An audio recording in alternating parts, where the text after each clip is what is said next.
Auzubillahiminash-shaytanir-rajim. Bismillahir-rahmanir-rahim. Here is Taimur Hamid and a very warm welcome to all of you in my YouTube channel Universe of Physics. Students, आज जो हम topic discuss करने जा रहे हैं वो है हमारे पास प्रोडक्ट्स ऑफ वेक्टर्स। इससे प्रीवियस टॉपिक्स जो हमने डिस्कस किए थे उसमें हमने डिटेल से डिस्कशन की थी एडिशन ऑफ वेक्टर्स के बारे में, सब्ट्रैक्शन ऑफ वेक्टर्स के बारे में। तो आज हम जो डिटेल डिस्कशन करेंगे वो प्रोडक्ट्स ऑफ वेक्टर्स के बारे में करेंगे। तो सबसे पहले आपको पता होना चाहिए कि प्रोडक्ट्स ऑफ वेक्टर्स आपके पास क्या होता है।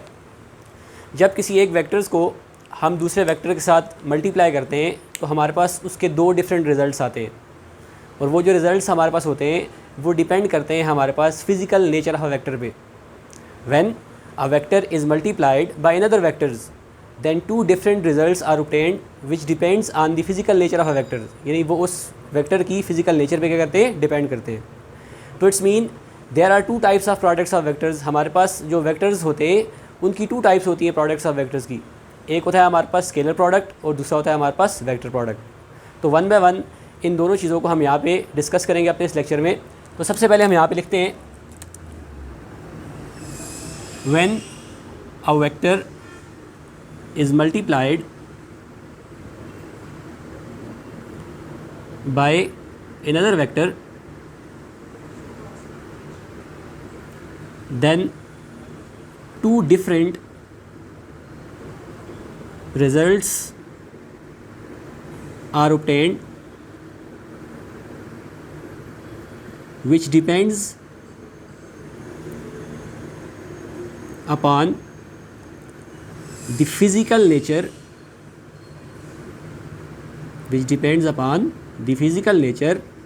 of a vector।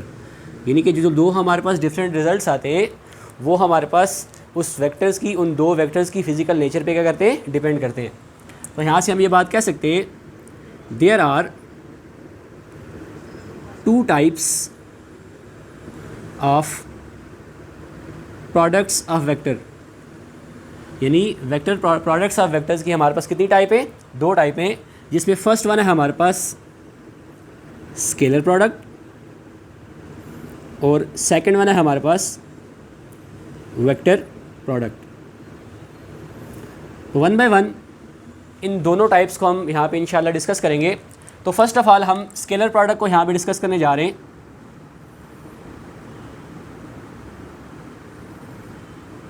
Scalar product, let's suppose कि मेरे पास दो वेक्टर्स हैं। एक वेक्टर को मैं ए का नाम दे देता हूँ, दूसरे वेक्टर को मैं बी का नाम देता हूँ। When two vectors A and B are multiplied by each other, जब दो वेक्टर्स ए और बी एक दूसरे के साथ क्या करते हैं, हम मल्टीप्लाई करते हैं, then their result will be a scalar quantity, और उनका जो हमें रिजल्ट मिलता है वो एक स्केलर क्वांटिटी मिलती है। तो ऐसे प्रोडक्ट ऑफ वेक्टर को हम क्या कहते हैं, स्केलर प्रोडक्ट कहते हैं। When two vectors A and B are multiplied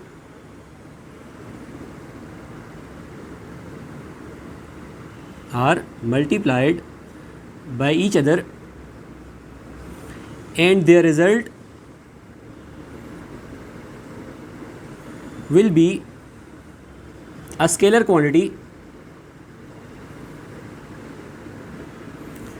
then that product of vector is called scalar product। यानी ऐसे प्रोडक्ट ऑफ वेक्टर को हम क्या कहते हैं, स्केलर प्रोडक्ट कहते हैं।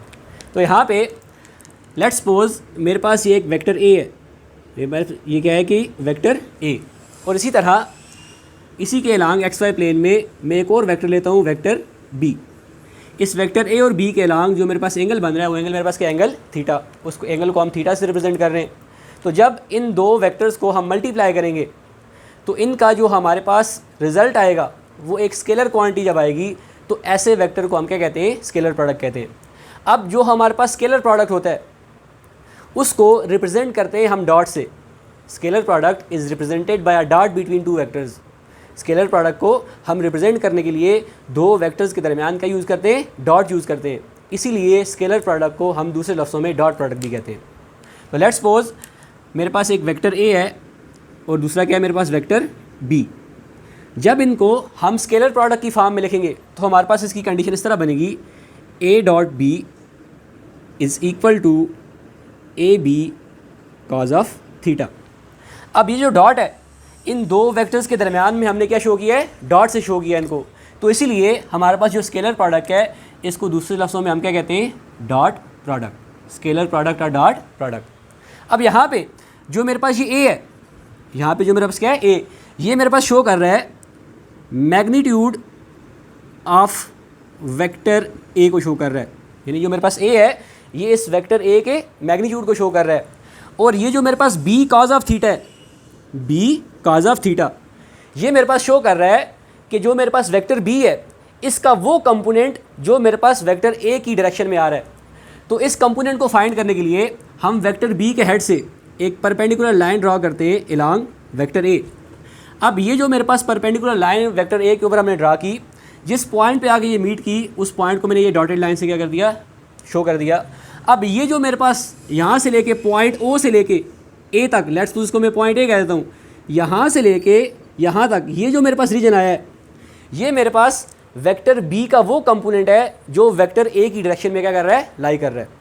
अब ये जो मेरे पास वेक्टर ए है ये मेरे पास हॉरिजॉन्टल एक्सिस पे है, एक्स एक्सिस पे है, और जो वेक्टर बी है इसका जो प्रोजेक्शन है मेरे पास जो इस वेक्टर ए की डायरेक्शन में लाई कर रहा है वो भी इसी के अलोंग आ रहा है। दोनों एक दूसरे के क्या है, पैरेलल है, एक ही डायरेक्शन में लाई कर रहे हैं। तो इसीलिए हम कहते हैं कि हमारे पास ये जो बी कॉज ऑफ थीटा है, बी कॉज ऑफ थीटा, ये हमारे पास क्या होता है, बेसिकली कंपोनेंट होता है, कंपोनेंट ऑफ वेक्टर बी, यानी वेक्टर बी का वो component which lies in vector A direction, जो वेक्टर ए की डायरेक्शन में क्या कर रहा होता है, लाई कर रहा होता है। तो इस कंपोनेंट को फाइंड करने के लिए हम क्या करते होते हैं, जो वेक्टर बी होता है उसके हेड से एक परपेंडिकुलर लाइन ड्रॉ करते हैं अलोंग वेक्टर ए की तरफ, जहाँ पे वो लाइन मीट करती है। तो हमारे पास दोनों वेक्टर के स्टार्ट से, यानी यहाँ से हेड से, यहाँ से लेके इस पॉइंट तक ये जो हमारे पास रीजन आता है ये हमारे पास इस वेक्टर बी का कंपोनेंट होता है जो हमारे पास इस वेक्टर ए की डायरेक्शन में लाई कर रहा होता है, जिसको हम कहते हैं बी कॉज ऑफ थीटा। तो यहाँ से हमें ये पता चल गया कि हमारे पास ए डॉट बी किसकी इक्वल होता है, A B cos of theta के, क्योंकि हमारे पास एक्स कंपोनेंट के ऊपर लाई कर रहा था, वो एक्स कंपोनेंट होता है हमारे पास वेक्टर बी का। ये हमारे पास वर्टिकल कंपोनेंट है वाई कंपोनेंट, और दूसरा कंपोनेंट हमारे पास कौन सा आता है, एक्स कंपोनेंट, और एक्स कंपोनेंट के साथ हमेशा हम क्या यूज़ करते हैं, कॉज ऑफ थीटा यूज़ करते हैं। तो यहाँ से हमने ए डॉट बी तो फाइंड कर लिया, यानी ए डॉट बी मेरे पास क्या आ गया, A dot B is equal to A B cos of theta. इसी तरह अगर आप बी डॉट ए फाइंड करना चाहें, अगर आप बी डॉट ए फाइंड करना चाहें तो बी डॉट ए को भी आप इसी तरह फाइंड कर सकते हैं। वो आप कैसे फाइंड करेंगे, लेट्स सपोज कि मैं यहाँ पे ही वेक्टर ले रहा हूँ, ये मेरे पास एक वेक्टर ए है और इसी तरह यही मेरे पास क्या है, वेक्टर बी, इनके दरमियान ये मेरे पास एंगल क्या है, एंगल थीटा। तो अगर यहाँ आप बी डॉट ए फाइंड करें तो बी डॉट ए को भी आप लिख सकते हैं B A cos of theta, B A cos of theta, जिसमें जो आपके पास बी होगा, बी शो कर रहा होगा मैग्नीट्यूड ऑफ वेक्टर बी को, बी किसको शो कर रहा होगा, मैग्नीट्यूड ऑफ वेक्टर बी को, और ए कॉज ऑफ थीटा जो है, ए कॉज ऑफ थीटा, वो यहाँ पे ये शो कर रहा होगा कि जो हमारे पास वेक्टर ए है इसका कौन सा कंपोनेंट है जो वेक्टर बी की डायरेक्शन में लाई कर रहा है। तो उस कंपोनेंट को ड्रा करने के लिए हम इस वेक्टर ए के हेड से इसी तरह एक परपेंडिकुलर लाइन ड्रा करते हैं long vector B.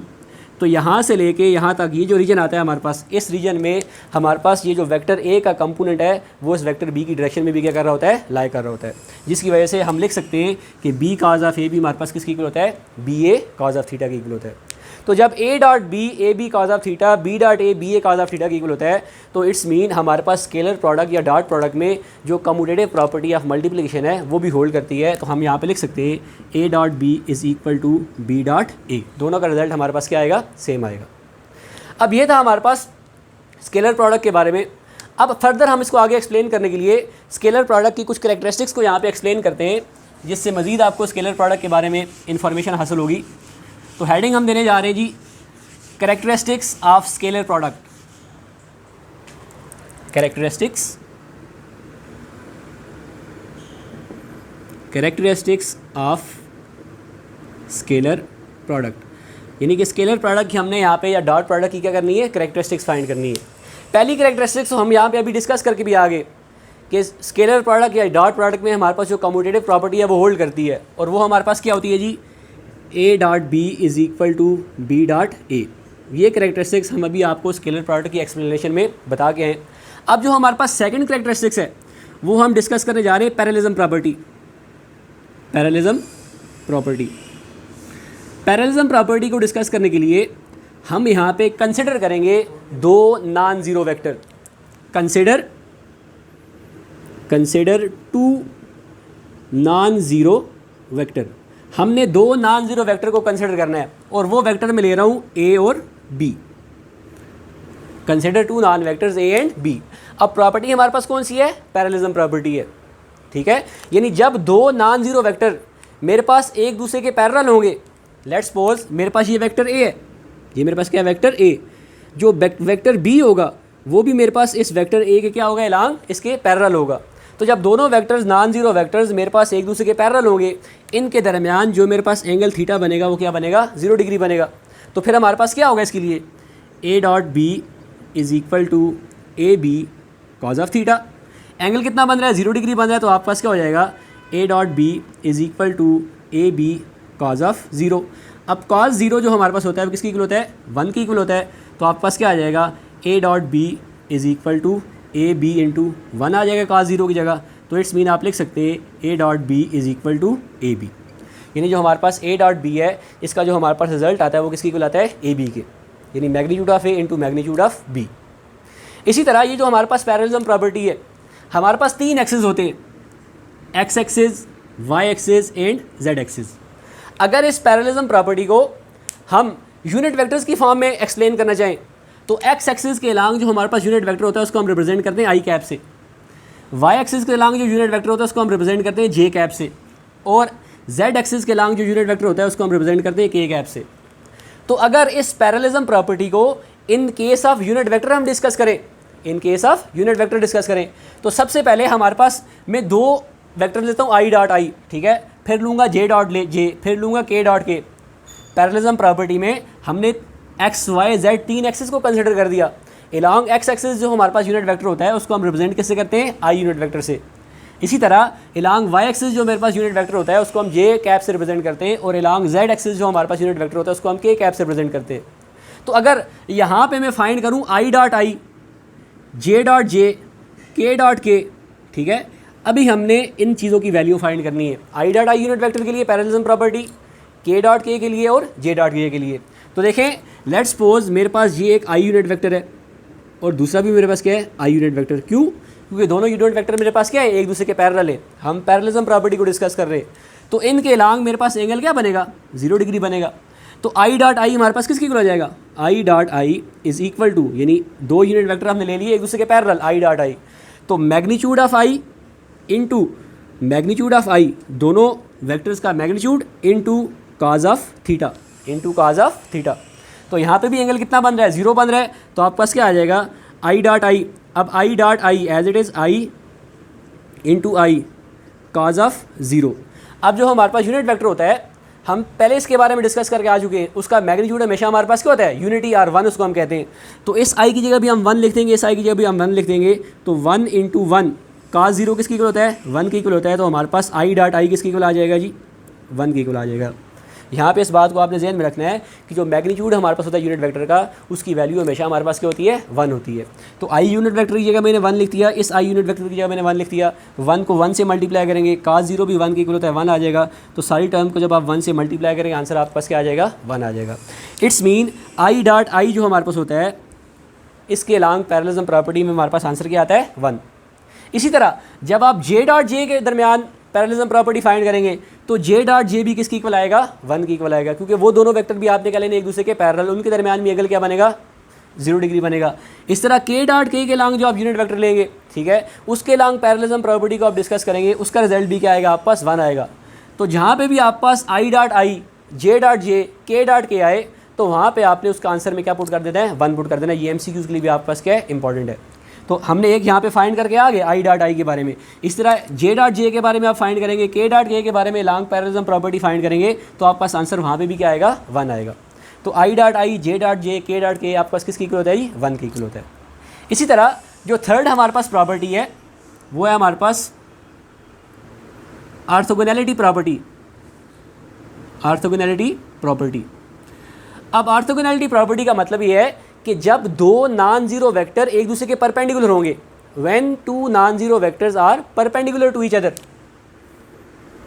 When two non zero vectors are perpendicular to each other, यानी कि जब दो नॉन जीरो वेक्टर मेरे पास एक दूसरे के क्या होंगे, परपेंडिकुलर होंगे। तो जब परपेंडिकुलर होंगे तो उनके दरमियान जो हमारे पास एंगल बनेगा वो कितना बनेगा, 90 डिग्री बनेगा। एंगल कितना बनेगा, 90 डिग्री बनेगा। तो इसके लिए हमारे पास क्या कंडीशंस होंगी उनको भी हम डिस्कस कर लेते हैं। लेट्स सपोज मेरे पास ये एक वेक्टर ए है और दूसरा मेरे पास क्या है, वेक्टर बी। ये एक दूसरे के क्या है, हमारे पास परपेंडिकुलर है। तो जब इनके दरमियान हम ए डॉट बी फाइंड करेंगे, डॉट प्रोडक्ट इनका फाइंड करेंगे या स्केलर प्रोडक्ट इनका फाइंड करेंगे, तो हमारे पास क्या आएगा, A B cos of theta. जब परपेंडिकुलर होंगे तो एंगल हमारे पास कितना होगा, 90 डिग्री होगा। तो उसके लिए हमारे पास क्या हो जाएगा, A dot B is equal to A B cos of 90 degree. Cos 90 हमारे पास जीरो के इक्वल होता है, तो हम यहाँ साथ लिख लेते हैं as cos 90 is equal to zero. तो यहाँ पे जीरो पुट करेंगे, A dot B is equal to A B into zero, और ए डॉट बी हमारे पास किसके इक्वल आ जाएगा, ज़ीरो के इक्वल आ जाएगा। अब यहाँ पे देखें, जब दो वेक्टर्स, वेक्टर ए और वेक्टर बी एक दूसरे के परपेंडिकुलर लाई किए, तो हमारे पास जो वेक्टर बी है उसका कोई भी ऐसा कंपोनेंट नहीं है जो वेक्टर ए की डायरेक्शन में लाई कर रहा होगा। तो जब कोई भी वेक्टर बी का कंपोनेंट ए की डायरेक्शन में लाई नहीं कर रहा होगा, तो हमारे पास जो प्रोजेक्शन होगा वेक्टर बी का वेक्टर ए पे, वो क्या होगा, जीरो होगा, जिसकी वजह से दोनों के दरमियान हमारे पास डॉट प्रोडक्ट भी क्या होगा, जीरो होगा। दोनों के दरमियान डॉट प्रोडक्ट भी क्या होगा, जीरो। अब इसी तरह इस ऑर्थोगोनैलिटी प्रॉपर्टी को हम इन case of unit vector explain करते हैं। इन case of unit vector, in case of unit vector, unit vector के केस में, अब यूनिट वेक्टर के केस में सबसे पहले हम तीन एक्सिस ड्रा कर लेते हैं, x axis, Y axis and Z axis. मैंने आपको पहले भी बताया है कि एक्स एक्सिस के लॉन्ग जो हमारे पास यूनिट वेक्टर होता है वो क्या होता है, आई। वाई एक्सिस के लॉन्ग यूनिट वेक्टर होता है वो क्या होता है, जे। और जेड एक्सिस के लॉन्ग जो यूनिट वेक्टर होता है वो हमारे पास क्या होता है, के। अब ऑर्थोगोनैलिटी प्रॉपर्टी, यानी दो वेक्टर्स को हम इन्हें एक दूसरे के परपेंडिकुलर लेना है, तो परपेंडिकुलर कैसे लेंगे, सबसे पहले मैं ले रहा हूँ आई और जे यूनिट वेक्टर, आई और जे यूनिट वेक्टर, फिर हम लेंगे जे और के यूनिट वेक्टर, फिर हम लेंगे के और आई यूनिट वेक्टर। ठीक है, इस तरह एंटी क्लॉकवाइज डायरेक्शन में चले। यहाँ पे मैं लिख देता हूँ आई, यहाँ पे मैं लिख देता हूँ जे, और यहाँ पे मैं लिख देता हूँ के। I unit vector, J unit vector, के यूनिट वेक्टर। सबसे पहले आई और जे के दरमियान आपने रिलेशन फाइंड करना है, फिर जे और के दरमियान, और फिर के और आई के दरमियान। इस तरह सर्कल बना के इस तरह एंटी क्लॉकवाइज डायरेक्शन में चले। आई और जे मेरे पास क्या है, एक दूसरे के परपेंडिकुलर है, इनके दरमियान एंगल मेरे पास कितना बन रहा है, 90 डिग्री बन रहा है। ठीक है, तो देखिए आपके पास क्या हो जाएगा जी, in case of unit vector यानी ऑर्थोगोनैलिटी प्रॉपर्टी को हम डिस्कस करने जा रहे हैं। तो i dot j is equal to magnitude of i into magnitude of j. ठीक है, मैग्नीट्यूड को हम बार्स की फॉर्म में लिखते हैं इस तरह, ये magnitude of i into magnitude of j into हमारे पास क्या आ जाएगा, cos of theta, cos of theta. अब थीटा हमारे पास कितना है, 90 डिग्री है, तो आपके पास क्या आ जाएगा, I unit vector dot J unit vector, तो मैग्नीट्यूड ऑफ आई और मैग्नीट्यूड ऑफ जे। ठीक है, अब देखें आई डॉट जे जो हमारे पास होगा, आई डॉट जे। अब देखें आई और जे, इसका भी मैग्नीट्यूड 1 और जे का भी मैग्नीट्यूड क्या हो जाएगा, 1, क्योंकि यूनिट वेक्टर का मैग्नीट्यूड क्या होता है हमारे पास, 1। तो काज थीटा हमारे पास क्या है, थीटा की जगह हम क्या लिख देंगे, काज 90 लिख देंगे। काज 90 किसके इक्वल है, 0 के इक्वल है। तो आई डॉट जे हमारे पास किसके इक्वल आ जाएगा, 0 के इक्वल आ जाएगा। आई डॉट जे किसके इक्वल आ जाएगा, 0 के इक्वल आ जाएगा। इसी तरह जब हम जे और के यूनिट वेक्टर को लेंगे, ठीक है, तो जे और के यूनिट वेक्टर के दरमियान भी एंगल हमारे पास कितना होगा, 90। ठीक है, तो जे डॉट के भी हमारे पास क्या आएगा, 0। इसी तरह के डॉट आई जब लेंगे वो भी हमारे पास क्या आएगा, 0 आएगा। तो यहाँ से हमें एक और रिलेशन का पता चलता है कि i dot j is equal to j dot k is equal to k dot i which is equal to 0। I dot j into j dot k is equal to k dot i, इन सारों का relation का result हमारे पास क्या आता है, 0। जिस तरह आई डॉट आई, जे डॉट जे, के डॉट के हमारे पास 1 के इक्वल आया था, इसी तरह आई डॉट जे, जे डॉट के डॉट आई हमारे पास किसके इक्वल आएगा, 0 के इक्वल आएगा, क्योंकि ये दोनों एक दूसरे के क्या होंगे, दोनों यूनिट वेक्टर्स एक दूसरे के क्या होंगे, परपेंडिकुलर होंगे। अब लास्ट जो हमारे पास कैरेक्टरिस्टिक्स है वो हमने डिस्कस करना है डॉट प्रोडक्ट को कंपोनेंट्स फॉर्म में, डॉट प्रोडक्ट को कंपोनेंट्स फॉर्म में। ये भी एक इंपॉर्टेंट कैरेक्टरिस्टिक्स है हमारे पास।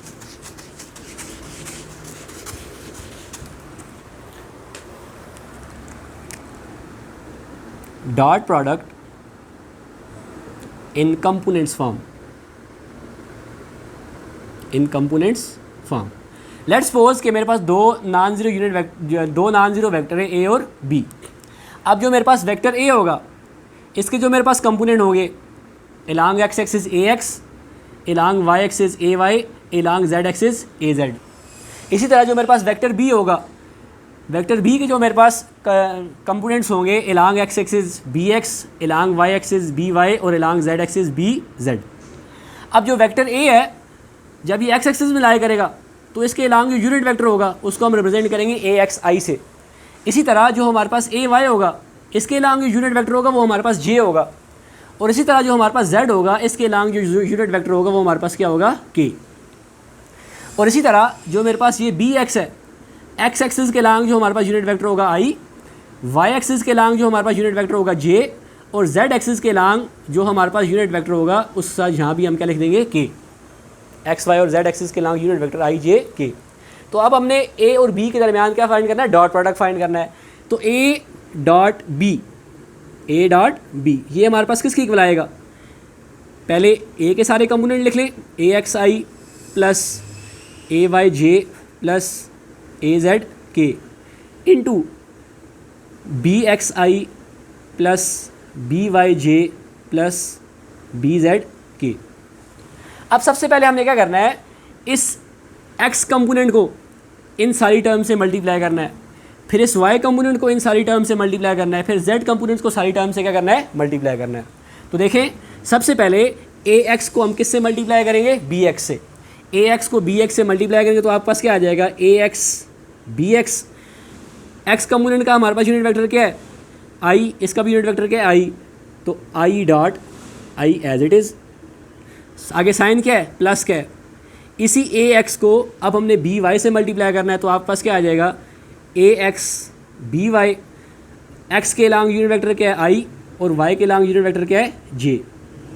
इसी तरह दरमियान में साइन किसका आएगा, आगे प्लस का। ax को हमने मल्टीप्लाई करना है bz से, तो ax bz आ जाएगा i डॉट k। अब x कंपोनेंट ख़त्म हो गया, इसकी y कंपोनेंट की सारी वैल्यूज़ को उससे मल्टीप्लाई कर दें तो आपके पास क्या आ जाएगा, plus a y B x. ठीक है, इस ए वाई को बी एक्स से मल्टीप्लाई करें तो हमारे पास क्या आ जाएगा, यूनिट वेक्टर क्या आ जाएंगे, जे डॉट आई। इसी तरह प्लस ए वाई को आपने मल्टीप्लाई करना है बी वाई से, तो जे डॉट जे, वाई का भी यूनिट वेक्टर जे, ए वाई का भी और बी वाई का भी यूनिट वेक्टर क्या आ गया, जे। अब इसी को ए वाई को आगे मल्टीप्लाई कर दें जेड कंपोनेंट से तो आपके पास क्या आ जाएगा, a y b z into j dot k. अब लास्ट टर्म रह गया, ए जेड कंपोनेंट रह गया, तो ए जेड को भी हम किससे मल्टीप्लाई करेंगे, बी एक्स से, तो के डॉट आई। इसी तरह प्लस ए जेड को हम मल्टीप्लाई करेंगे वाई कंपोनेंट से, तो के डॉट जे। इसी तरह ए जेड को हम मल्टीप्लाई करेंगे बी जेड से तो आपके पास क्या आ जाएगा, के डॉट के। अब यहाँ पे एक बात समझे, अभी थोड़ी देर पहले हम दो प्रॉपर्टीज़ को डिस्कस करके आए, कौन कौन सी, मैं यहाँ पे दोबारा लिख देता हूँ, आई डॉट आई, जे डॉट जे, के डॉट के किसकी इक्वल होगा, 1 के। और इसी तरह आई डॉट जे डॉट के या के डॉट आई ये हमारे पास किसकी इक्वल होगा, 0 के। इस तरह आई डॉट के डॉट जे डॉट आई ये भी हमारे पास किसकी इक्वल होगा, 0 के इक्वल होगा। तो यहाँ पे देखें आई डॉट जे किसकी इक्वल हो जाएगा, 0 के। 0 टर्म से मल्टीप्लाई होगा, सारी टर्म क्या हो जाएगी, 0। आई डॉट के किसकी इक्वल हो जाएगा, 0 के, ये टर्म भी कैंसिल हो जाएगी। जे डॉट आई किसकी इक्वल हो जाएगा, 0 के, ये टर्म भी कैंसिल हो जाएगी। इसी तरह जे डॉट के भी किसकी इक्वल हो जाएगा, 0 के, ये टर्म भी कैंसिल हो जाएगी। के डॉट आई भी किसकी इक्वल हो जाएगा, 0 के, ये टर्म भी कैंसिल हो जाएगी। और लास्ट में हमारे पास के डॉट जे भी किसकी इक्वल हो जाएगा, 0 के, ये टर्म भी क्या हो जाएगी, कैंसिल हो जाएगी। बाकी कौन सी टर्म रहेगी, हम यहाँ पे लिख देते हैं ए dot B is equal to a x b x i dot i. इसी तरह plus a y b y j dot j plus a z b z k dot के।